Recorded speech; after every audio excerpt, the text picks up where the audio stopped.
صالح جيلو نعسان من العوائل العريقة في كوباني. منزلهم كان مجلسا يعقد فيه الاجتماعات ويجمع الشخصيات البارزة في المجتمع، حيث كان مقصدا لعدد من الأدباء والسياسيين يتباحثون في القضايا الأدبية والسياسية والفكرية المختلفة.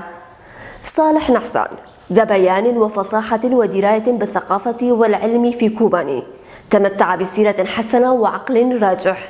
كان من أوائل من أنشأ الصالون الأدبي بمفهومها المعاصر في المدينة.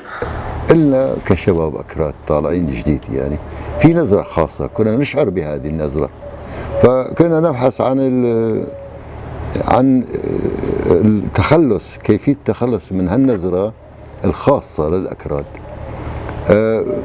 وجود الحركة الوطنية بحلب أو بأماكن أخرى، يعني ما كان عندنا إمكانية بهذاك العمر نحن يعني نقدر نقيم الحركة الكردية.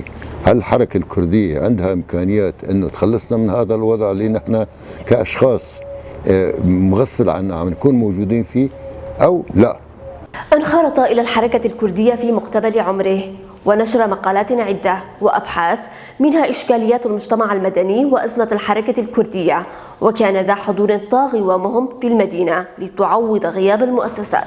ومن رحم هذه الندرة خرجت شخصيات عدة التي أسهمت كثيرا في حياة أبناء المدينة.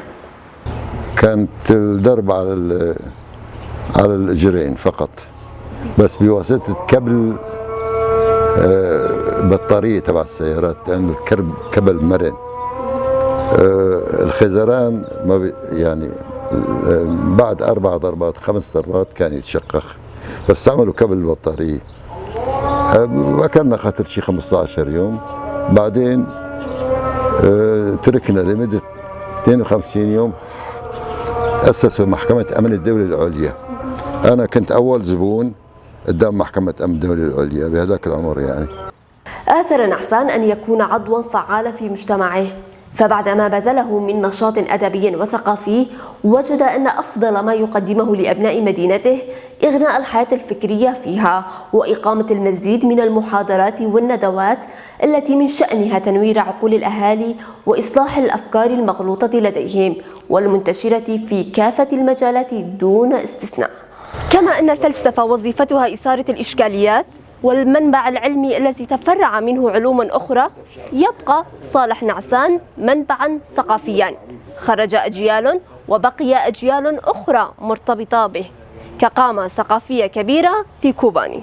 لبرشاف FM، زوزان بركال، كوباني.